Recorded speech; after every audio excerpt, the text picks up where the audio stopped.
Ave María Purísima, sin pecado concebida. Memorias de la hermana Lucía. Volumen 1.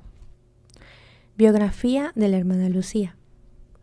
A los 30 días del mes de marzo de 1907, bauticé a un individuo de sexo femenino a quien di el nombre de Lucía, nacida en Aljustrel, a las 7 de la tarde del 22 de marzo corriente. Así reza el acta de bautismo. Sus padres eran Antonio dos Santos y María Rosa, residentes en Aljustrel, lugarejo perteneciente a la parroquia de Fátima. Siendo la última de 7 hermanos, 5 mujeres y un varón, tuvo una infancia de mimos y privilegios, en la que no faltaba disgustos y desgracias familiares, bien superadas por aquella mujer ejemplar que era su madre. A los 6 años hace su primera comunión, cuya relación leerán nuestros lectores con admiración y cariño. Y ya inmediatamente, porque así lo exigía las necesidades de la casa, comienza su vida pastoral. Hay que hacer notar que en 1915 sus compañeras son todas las muchachitas y muchachos del Ajustre y alrededores. Luego, ya en 1916, son sus primos Francisco y Jacinta Marto quienes la acompañan exclusivamente. Es el año de las apariciones de la Virgen. En ellas Lucía ocupa un lugar especial, ya que es la única que habla con ella y la que recibe un mensaje especial para ser comunicado en el futuro. Ella vive y sufre a causa de las apariciones con sus primos, pero es la única que habría de quedar por más tiempo en este mundo para cumplir su misión. La Virgen, es verdad, le había mandado a aprender a leer. Sin embargo, solo después de las apariciones comienza a ir a la escuela, en donde muy pronto, con su ingenio y memoria extraordinaria, aprende las primeras letras. Pero pasadas las apariciones, la situación de Lucía era naturalmente la de una vidente, con todos los riesgos que ello aporta. Había que hacer algo con ella, y una de las primeras preocupaciones del recién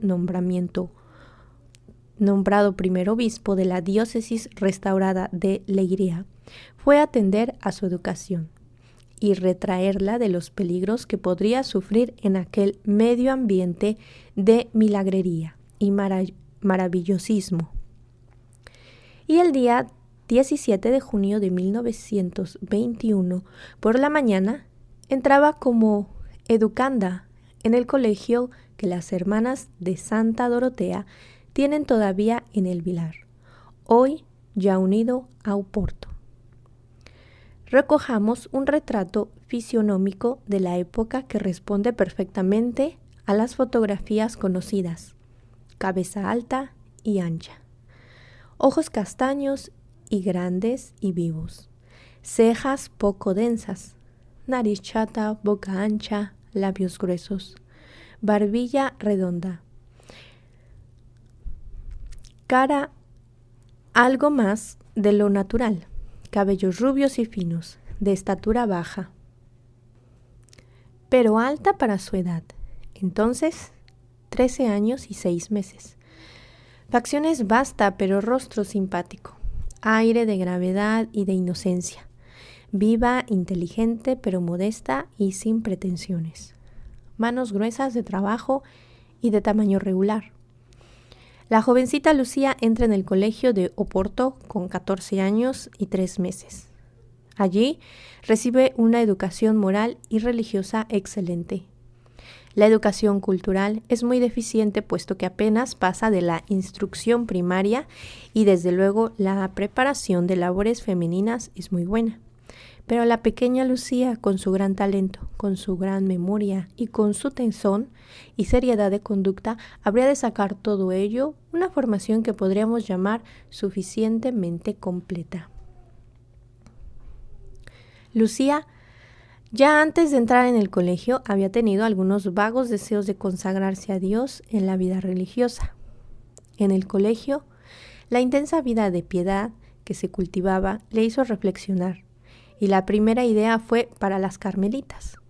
Pero el ejemplo y el agradecimiento hacia sus formadoras le decidió a escoger el Instituto de Santa Dorotea. En ese tiempo, entre 1921 y 1925, las Doroteas portuguesas tenían el noviciado en Tui, y allí se dirigió la ya joven Lucía de 18 años, el día 24 de octubre de 1925. Aunque para cumplir algunos meses de postulantado, marchará inmediatamente a la casa que las Doroteas tenían en Portovendra, en la travesía de Isabel II. Aquí estuvo desde el día 25 de octubre de 1925 hasta el día 20 de julio de 1926, en que llega al noviciado de Tui para completar su postulantado. Comienza su noviciado con la toma de hábito, el día 2 de octubre del año de 1926. Allí pasa 2 años del noviciado para profesar el día 3 de octubre de 1928 y continúa en la misma casa, aunque ya con las profesas, hasta su profesión perpetua el día 3 de octubre de 1934. Pocos días después marcha destinada a la casa de Pontevedra, en donde permanece hasta que de nuevo, en mayo de 1937, vuelve a Tui. De aquí no habría ya de salir hasta que, a finales de mayo de 1946, se le ordena volver a Portugal. Después de estar unos días visitando y reconociendo los lugares de las apariciones en la Cova de Iria y en Aljustre, es destinada a la casa de Sardañao, en Vilanova de Gai, cerca de Oporto. Y finalmente, renovando antiguos deseos de retiro y soledad, alcanza del Papa Pío XII la gracia de pasar al Carmelo de Santa Teresa en Coimbra, y a él llega el 25 de marzo de 1948 para llevar una vida de oración y penitencia hasta su muerte, acaecida el 13 de febrero del 2005. Primera memoria. Introducción. No es ciertamente lo primero que escribía Lucía, pero sí era su primer escrito extenso. Antes de él tenemos cartas, muchas cartas, interrogatorios, relaciones, etc. Pero ahora nos encontramos ante un documento extenso e importante. Sí, Lucía nunca escribió por voluntad propia. ¿Cómo nació entonces este documento? El día 12 de septiembre de 1935 eran trasladados desde Vilanova de Ourem al cementerio de Fátima los restos mortales de Jacinta.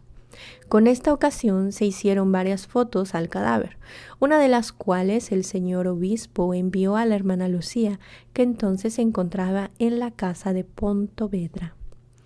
Agradeciendo el envío y con fecha del día 17 de noviembre de 1935, decía Lucía, entre otras cosas: agradezco con gran reconocimiento las fotografías. No podría decir cuánto las aprecio, en especial la de Jacinta. Hasta quería retirar de ella los paños que la cubrían para verla toda entera.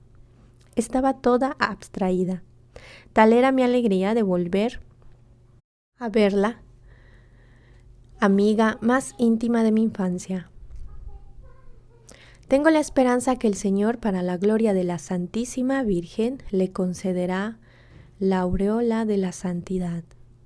Ella era una niña solo en los años. En lo demás sabía ya practicar la virtud y demostrar a Dios y a la Virgen Santísima su amor por la práctica del sacrificio.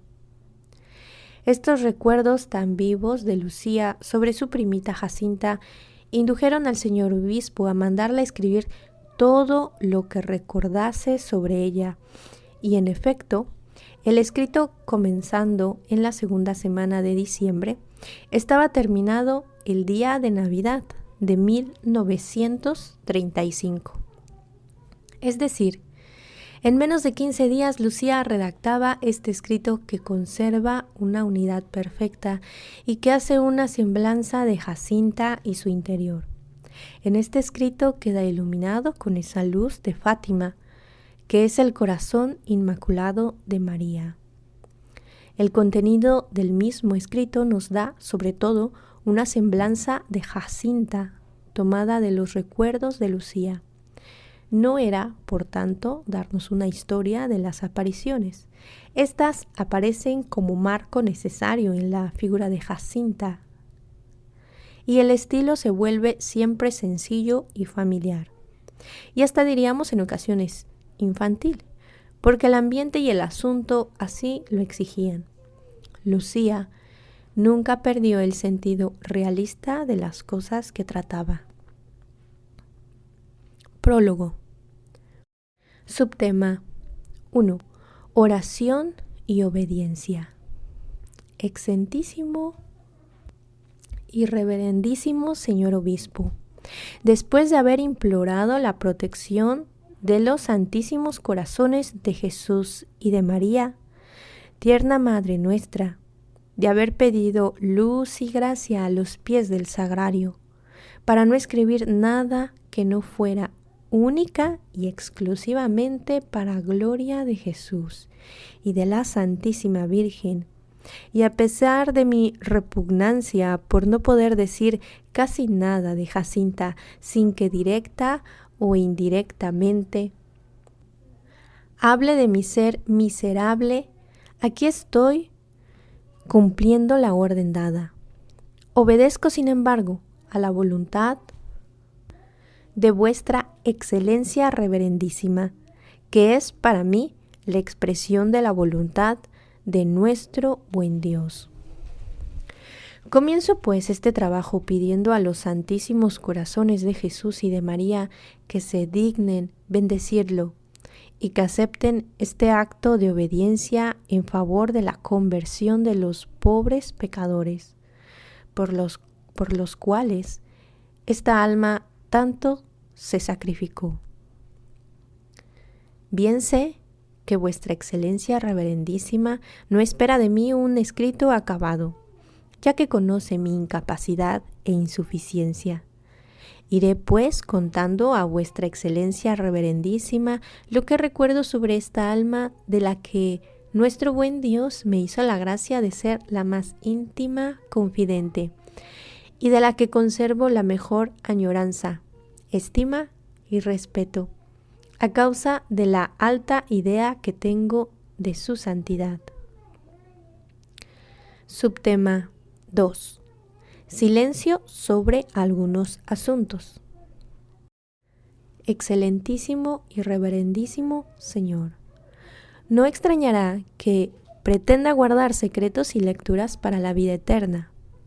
¿No es verdad que en ello tengo a la Santísima Virgen como ejemplo? ¿No nos dice el Sagrado Evangelio que María guardaba todas las cosas en su corazón?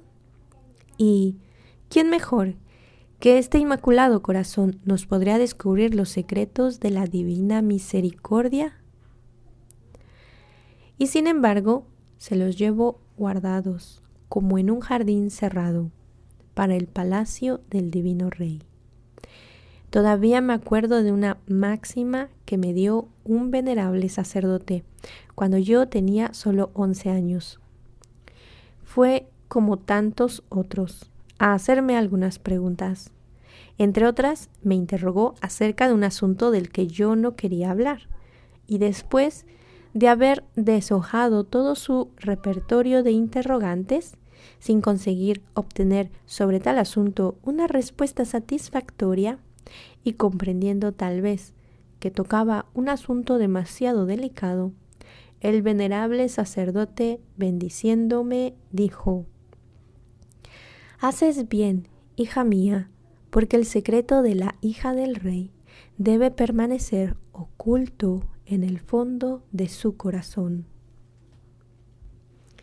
No entendí por entonces el significado de esas palabras, pero comprendí que aprobaba mi comportamiento, y como no las olvidé, las comprendo ahora. Este venerable sacerdote era entonces vicario de Torres Novas. Su Excelencia no sabe bien cuánto le agradezco estas palabras, pues hicieron mucho bien a mi alma. Entretanto, consulté un día a un santo sacerdote sobre esta reserva, porque no sabía qué responder. Cuando me preguntaba si la Santísima Virgen me había dicho algo más. Este señor, que era entonces vicario de Olvial, nos dijo: «Hacéis bien, hijos míos, en guardad el secreto de vuestras almas para Dios y para vosotros. Cuando os hagan esa pregunta, responded: sí, lo dijo, pero es secreto. Si os insistiera sobre ello, pensad en el secreto que os comunicó la señora y decid: Nuestra Señora nos dijo que no se lo comuniquemos a nadie, por eso no lo decimos. Así guardaréis vuestro secreto al amparo de la Santísima Virgen». Qué bien comprendí la explicación y los consejos de este venerable anciano.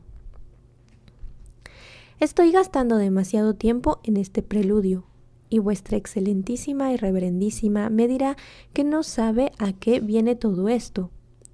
Voy a comenzar a narrar todo lo que recuerdo de la vida de Jacinta. Como no dispongo de tiempo libre durante las horas silenciosas de trabajo, con un trozo de papel y con el lápiz escondido debajo de la costura, iré recordando y apuntando lo que los santísimos corazones de Jesús y María quisieran hacerme recordar. Subtema 3. Dedicatoria poética. Oh, tú que la tierra pasaste volando, Jacinta querida, en vivo dolor a Jesús amando, no olvides la oración que yo te pedía. Sé mi amiga junto al trono de la Virgen María, lirio de candor, perla brillante. Oh, allá en el cielo, donde vives triunfante, serafín de amor, con tu hermanito ruega por mí a los pies del Señor. Subtema: Retrato de Jacinta. Temperamento. Excelentísimo y reverendísimo señor obispo, antes de los hechos de 1917, exceptuando los lazos de familia que nos unían, ningún otro afecto particular me hacía preferir la compañía de Jacinta y Francisco a la de cualquier otra. Por el contrario, su compañía se me hacía a veces bastante antipática por su carácter demasiado susceptible. La menor contrariedad que siempre hay entre niños cuando juegan era suficiente para que enmudeciese y se amominara, como nosotros decíamos. Para hacerle volver a ocultar su puesto en el juego no bastaban las más dulces caricias que en tales ocasiones los niños saben hacer. Era preciso dejarle esconder el juego y la pareja con la que querían jugar. Sin embargo, ya tenía muy buen corazón y el buen Dios le había dotado de un carácter dulce y tierno, que la hacían al mismo tiempo amable y atractiva.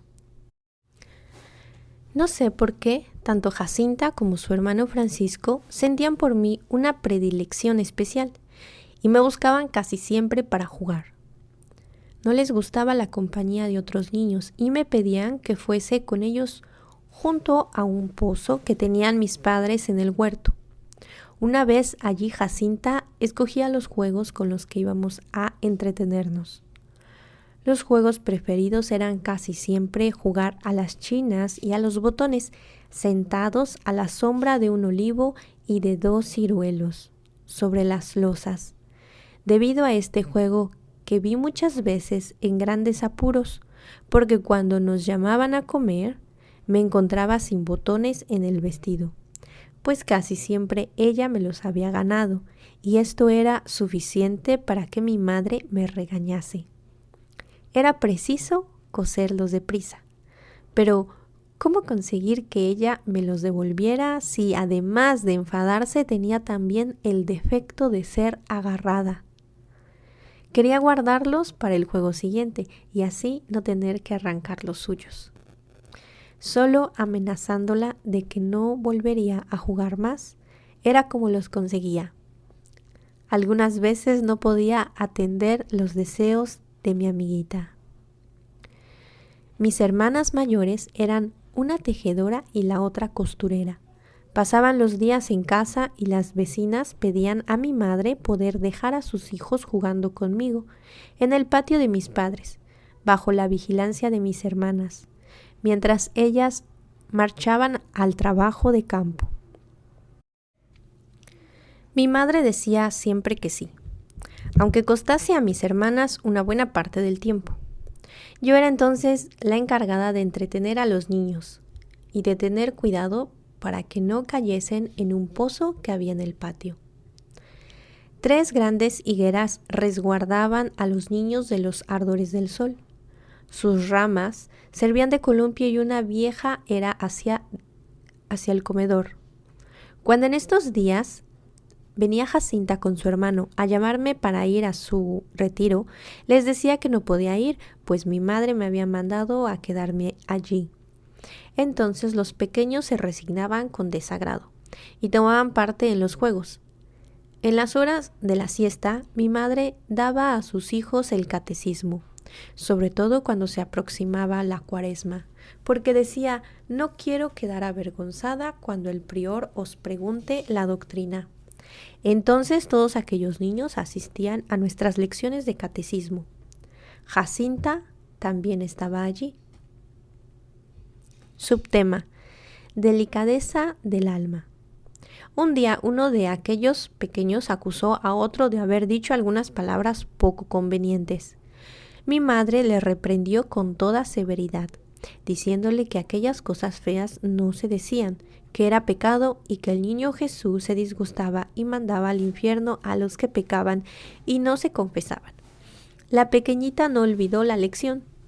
El primer día que asistió a la reunión de niños dijo: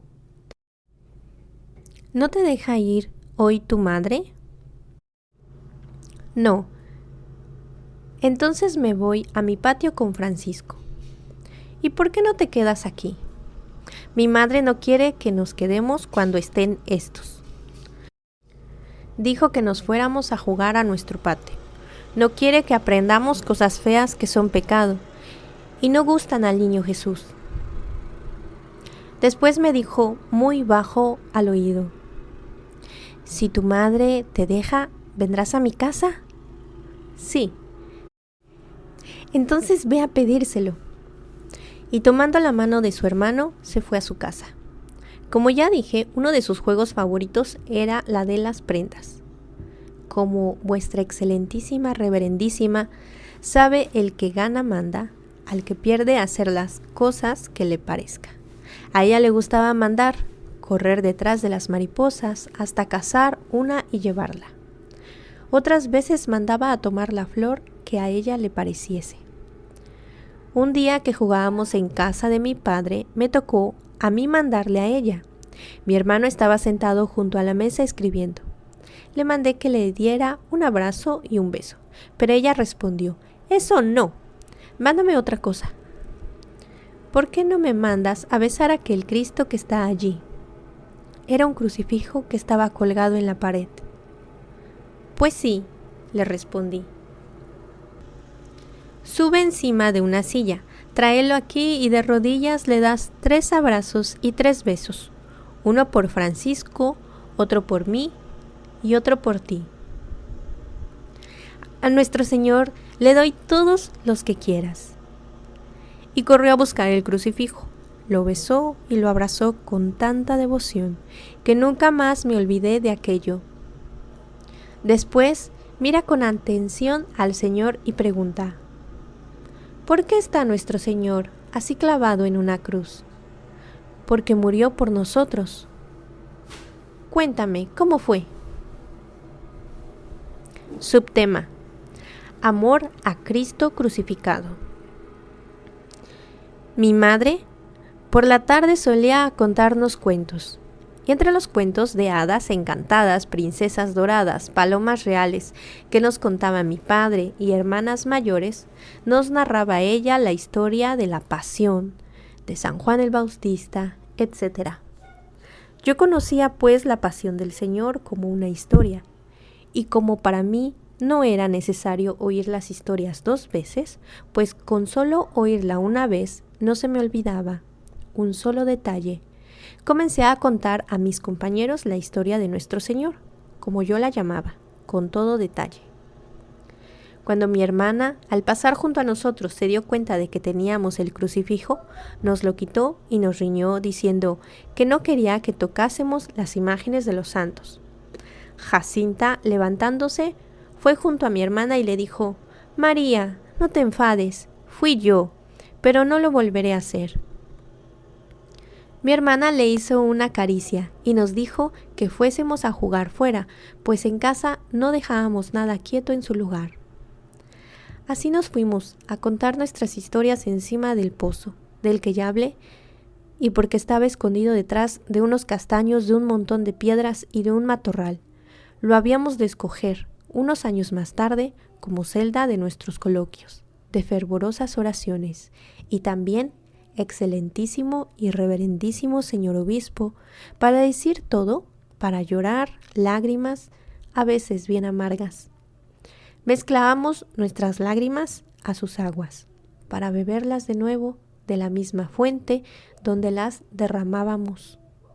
¿No sería esta cisterna imagen de María, en cuyo corazón secábamos nuestro llanto y bebíamos la más pura consolación? Pero volviendo a nuestra historia, al oír contar los sufrimientos de nuestro Señor, la pequeña se enterneció y lloró. Muchas veces después me pedía repetírsela. Entonces lloraba con pena y decía: «Pobrecito nuestro Señor, yo no debo cometer ningún pecado. No quiero que nuestro Señor sufra más». Subtema: sensibilidad de alma. A la pequeñita le gustaba ir por la noche en una era que teníamos frente a casa a ver las maravillosas puestas de sol y después el cielo estrellado. Cuando había noche de luna se entusiasmaba. Nos desafiábamos a ver quién era capaz de contar las estrellas. Decíamos que eran las candelas de los ángeles. La luna era la de Nuestra Señora y la del sol la de nuestro Señor, por lo que Jacinta decía a veces: «A mí me agrada más la candela de Nuestra Señora, que no quema ni ciega, y la de nuestro Señor sí». En verdad, el sol allí, algunos días de verano, apretaba bien fuerte, y la pequeñita, como era de constitución débil, sufría mucho por el calor. Subtema: catequesis infantil. Como mi hermana era celadora del corazón de Jesús, siempre que había comunión solemne de niños, me llevaba a renovar la mía.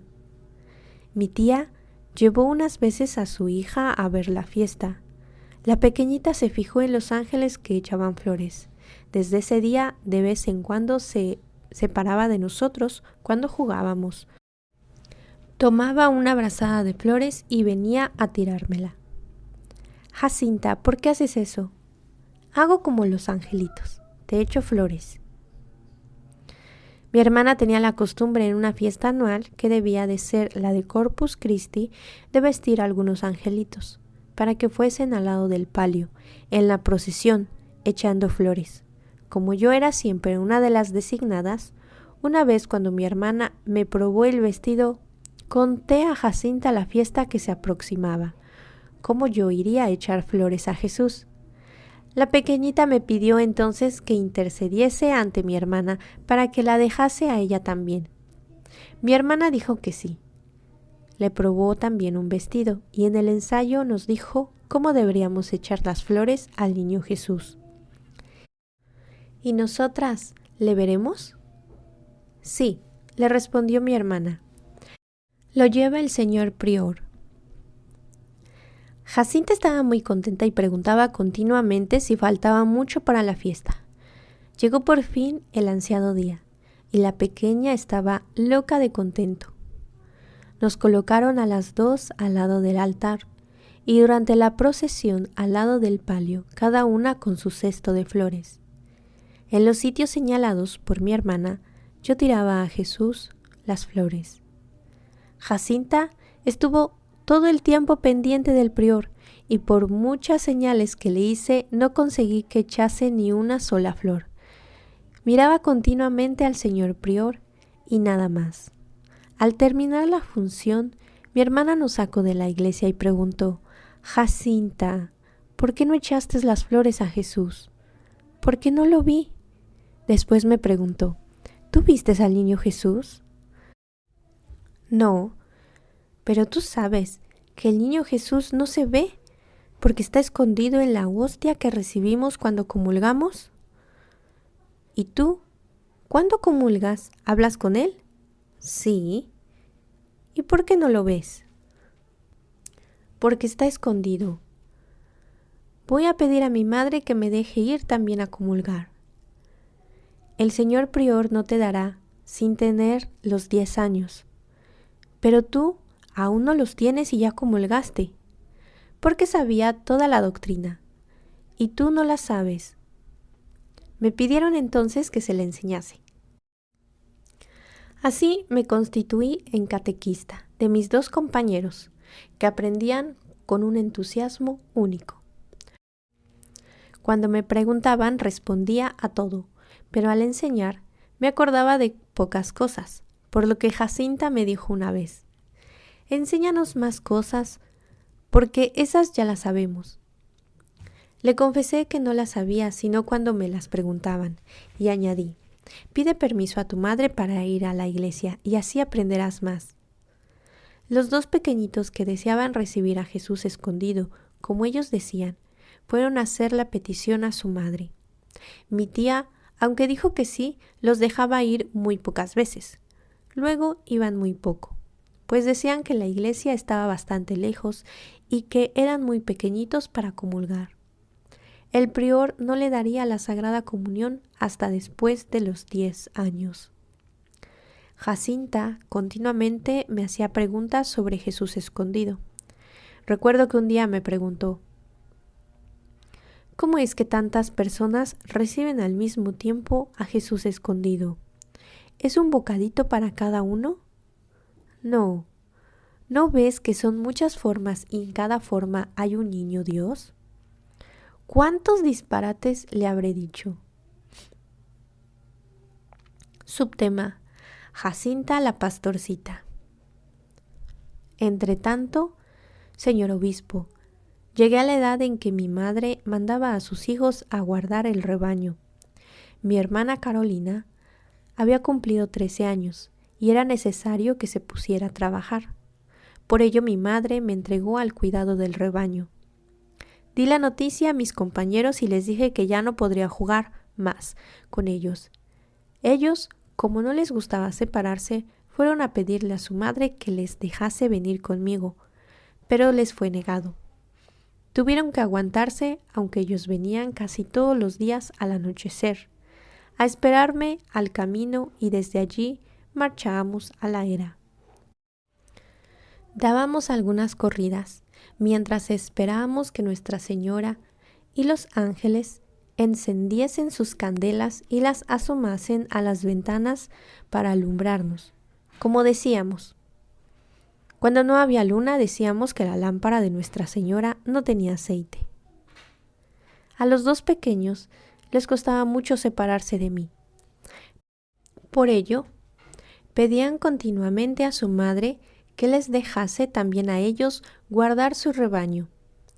Mi tía, tal vez para verse librada de tantas súplicas, a pesar de que todavía eran pequeños, les confió el cuidado de sus ovejas.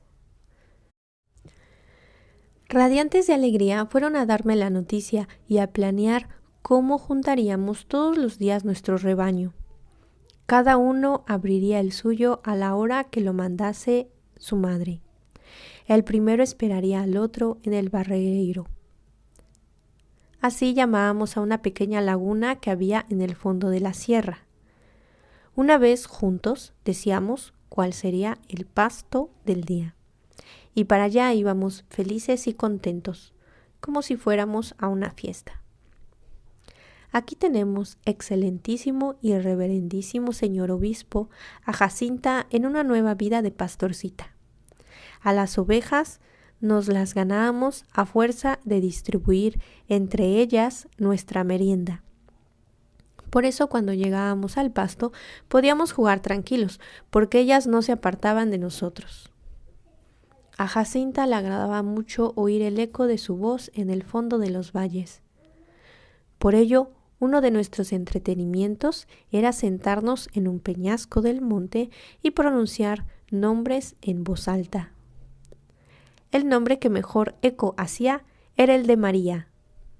Jacinta decía a veces el Ave María entero, repitiendo la palabra siguiente solo cuando la anterior había terminado su eco. Nos agradaba también entonar cantos, entre varios profanos, de lo que infelizmente sabíamos bastante.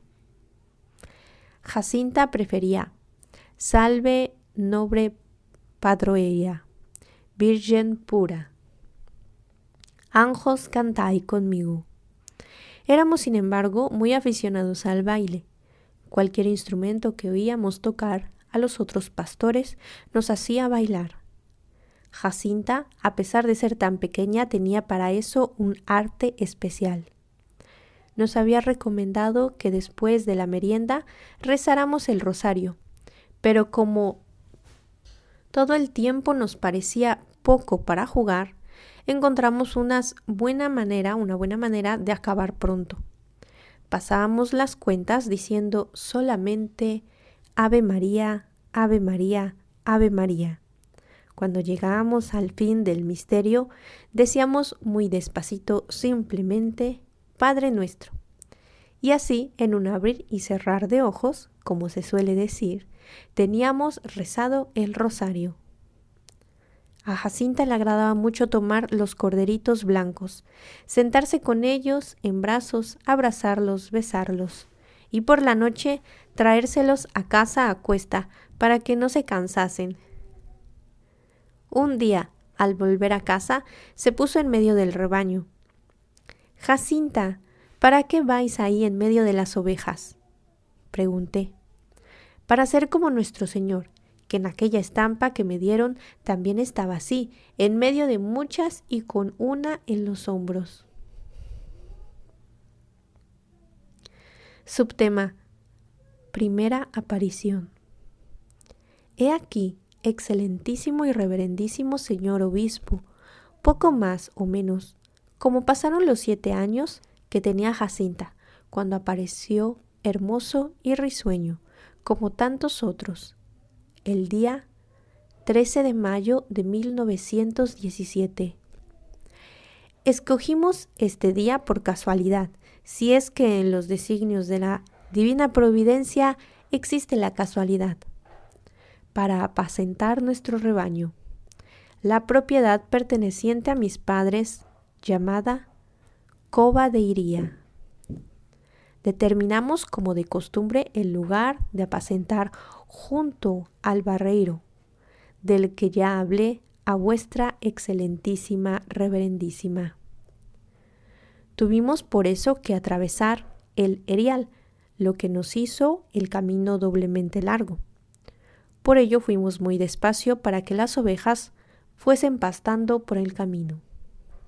Y así llegamos casi al mediodía. No me detengo ahora a contar lo que pasó en este día, porque vuestra excelentísima y reverendísima ya lo sabe todo, y sería perder tiempo, como perderlo me parece, a no ser por obedecer, con todo lo que estoy escribiendo. Yo no veo qué utilidad puede sacar de aquí, vuestra excelentísima y reverendísima, a no ser el conocimiento de la inocencia de vida de esta alma. Antes de comenzar a contar a vuestra excelentísima y reverendísima lo que recuerdo del nuevo periodo de la vida de Jacinta, debo decir que hay algunas cosas en las manifestaciones de Nuestra Señora que habíamos convenido no decirlas, y tal vez ahora me vea obligada a decir algo de ello.